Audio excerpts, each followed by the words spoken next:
Hello tout le monde, j'espère que vous allez bien. Tout d'abord, très bonne nouvelle année 2026. Je vous souhaite le meilleur.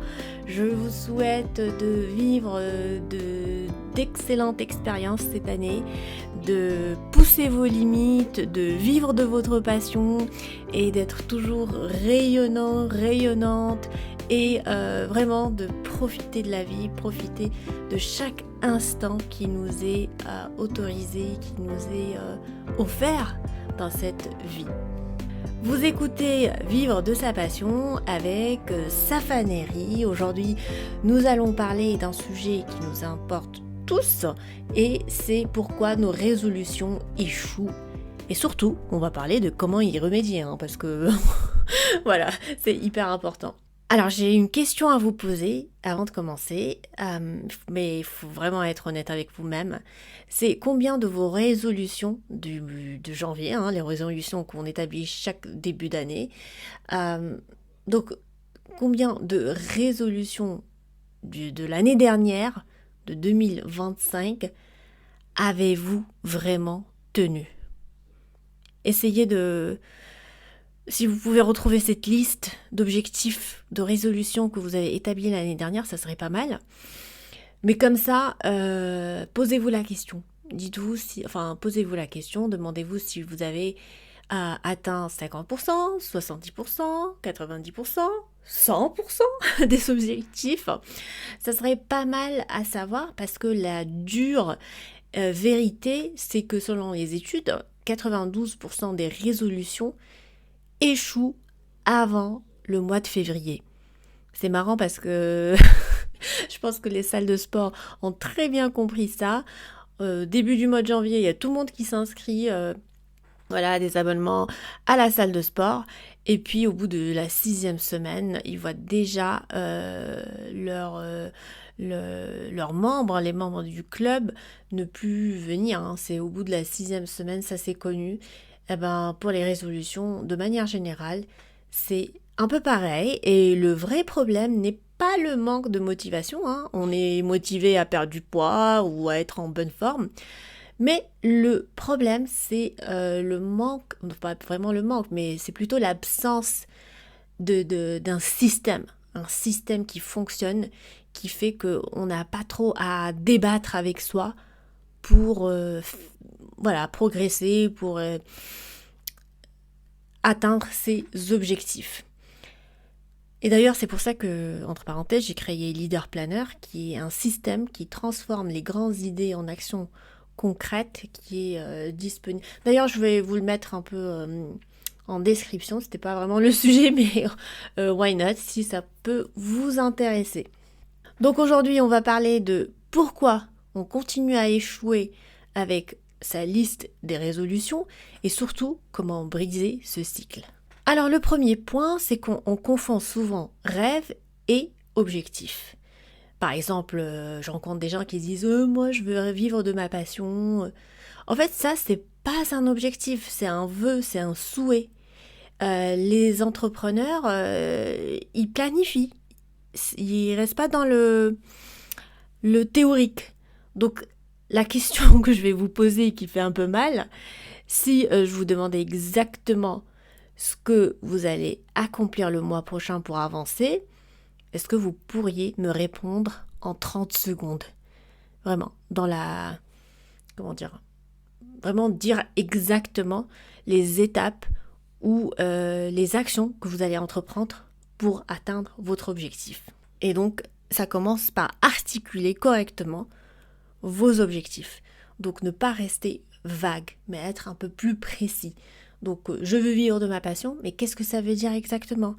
Ça veut dire que tu vas lancer un business de quoi ? Qu'est-ce que tu vas vendre ? Quel va être ton produit ou ton service ? Quelle va être ta tarification ? Où est-ce que tu vas vendre, etc.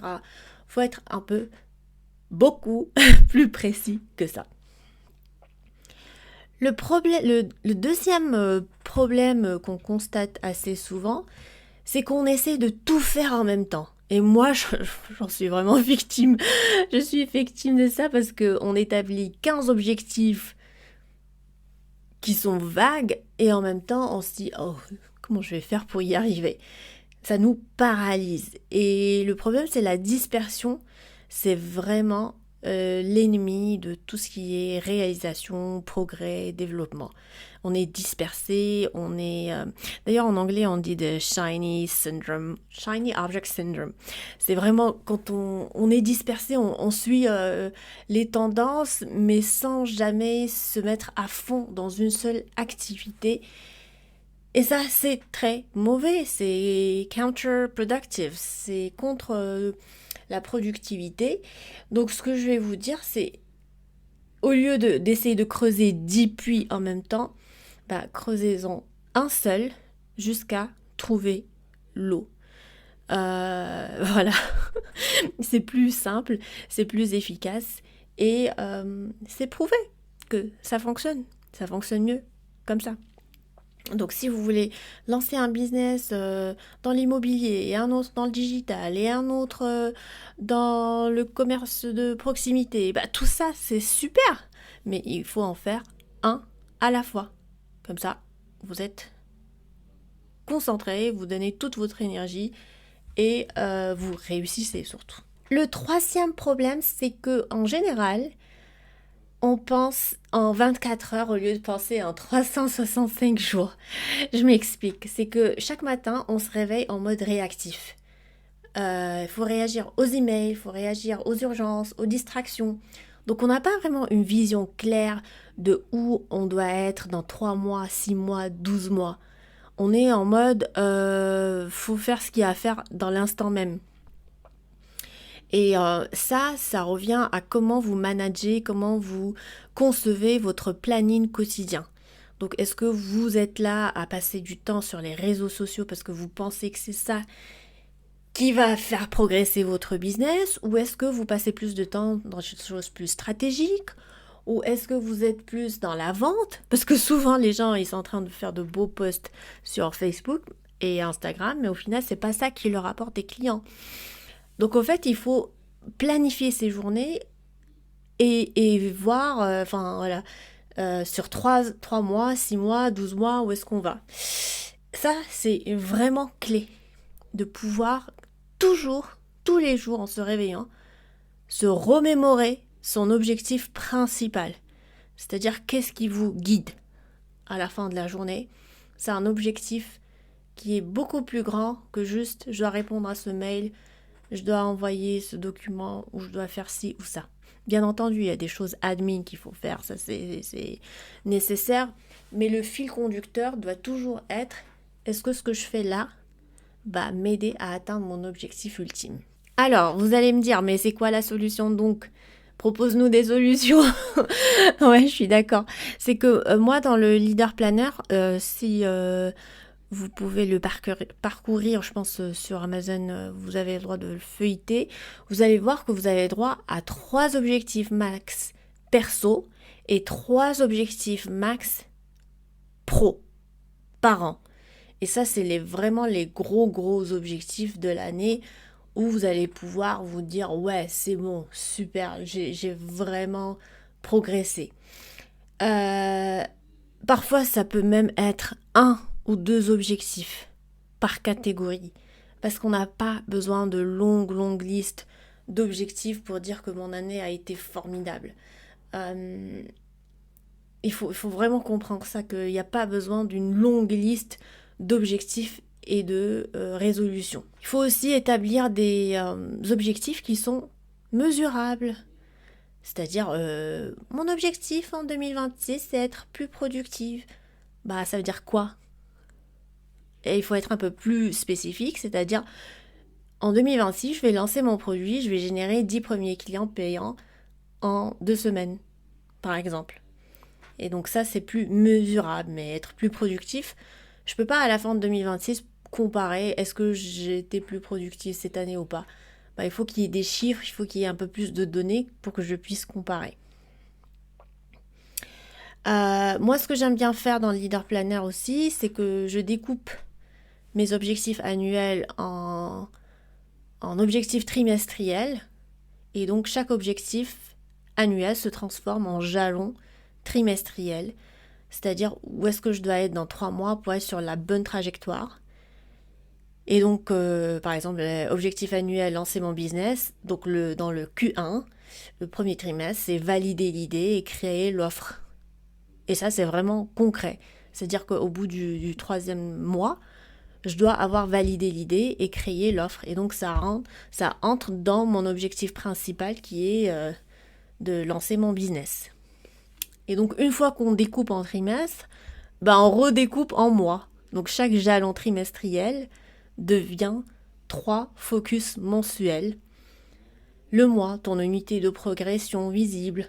Par exemple, en janvier, je vais faire une étude de marché. En février, je crée une offre. En mars, je fais mes premiers tests. Ça, c'est hyper important. Ça a l'air tout simple, mais au fait, y a peu de personnes qui suivent ce système-là. Il y a peu de personnes parce que ça peut être un petit peu contraignant.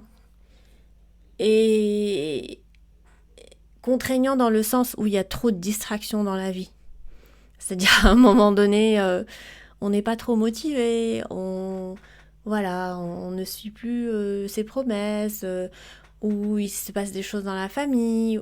On peut comprendre certaines choses, mais je pense que c'est important de vraiment suivre ce système parce qu'il nous donne un vrai coup de pouce. Donc, une fois qu'on a découpé en trimestre, mois, et ensuite on découpe en semaines. Donc, chaque semaine, on a 3-5 actions concrètes et on connaît toujours la priorité numéro 1 de la semaine. Donc, il n'y a pas de place, en fait, pour je sais pas quoi faire aujourd'hui. Non, parce que tout est relié à ton objectif annuel. Et donc, everything makes sense, comme on dit. Ensuite, il y a le rituel qui change tout, c'est un review hebdo.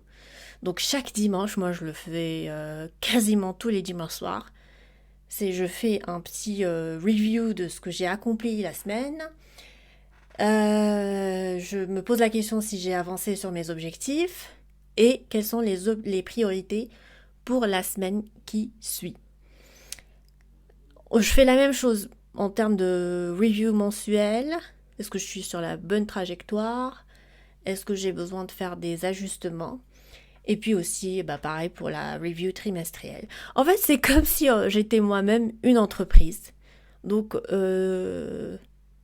voilà, j'ai plus de accountability.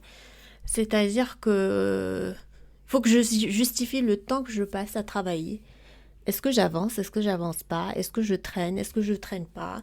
Est-ce que ce que je fais a de l'impact ou pas? Est-ce que j'atteins mes objectifs ou pas? Est-ce que je suis bien ou pas? Donc toutes ces questions, je me les pose constamment. Là, je vais vous poser une autre question. Dans 365 jours, vous serez au même endroit qu'aujourd'hui où vous aurez transformé votre vie. La différence, c'est quoi à votre avis? On l'a dit, c'est le système, c'est pas la motivation. Alors on peut continuer à rêver ou on peut commencer à construire. On peut pas faire les deux sans passer à l'acte. Donc le défi là que je vous propose, c'est de prendre 30 minutes aujourd'hui, demain, maximum dimanche. Ça dépend quand est-ce que vous écoutez ce podcast, bien entendu, mais faites-le le plus tôt possible. Définissez vos 3 objectifs annuels pro et vos 3 objectifs perso de l'année. Et ensuite, la priorité numéro 1 pour la semaine prochaine. Si vous avez besoin d'un coup de pouce, je vous propose Leader Planner, qui est en vente actuellement sur Amazon. Donc vous pouvez le trouver soit en anglais, soit en français. Là, vous aurez toute l'architecture année, trimestre, mois, semaine qui est déjà structurée. Ça va être vraiment facile de suivre ce système-là. C'est un véritable outil de travail qui va énormément vous aider. Là, je vous le dis parce que moi-même, je l'utilise chaque année. Si vous n'avez pas envie de vous le procurer, vous pouvez reprendre ce schéma-là que je vous ai proposé sur un carnet. Ça marche aussi bien. De toute façon, ce que je veux, c'est que vous réussissiez. Donc, ce que je vais dire pour clôturer ce podcast, que j'espère, voilà, et vous donnera envie de vraiment passer à l'acte parce que c'est hyper important de pas faire juste des vœux et des souhaits un peu vagues, mais de passer à l'acte et de pousser un petit peu la planification. Il faut pas gaspiller sa vie. Il faut vraiment poursuivre ses passions. Et vous savez que ce podcast Vivre de sa passion, c'est pas juste ah oui, je vis de ma passion, c'est trop bien. Mais non, c'est des gens qui ont bossé, qui ont planifié, qui ont structuré leur business. Et c'est ça que j'ai envie que vous fassiez. Donc si vous avez apprécié ce podcast, je vous demande de bien vouloir de le partager avec vos amis, enfin en tout cas un ami qui en a besoin. Et si vous voulez, vous pouvez me laisser une petite note et un commentaire je pense là sur YouTube, vous pouvez le faire, mais aussi sur Spotify. En tout cas, sur la plateforme de votre choix, vous pouvez me laisser un commentaire et une petite note sympathique pour qu'on puisse continuer nos échanges sur comment vivre de sa passion. Voilà mes chers amis, j'espère que ce petit podcast vous aura plu. Je vous souhaite encore une fois une excellente nouvelle année. Prenez soin de vous et à très très vite. Ciao ciao.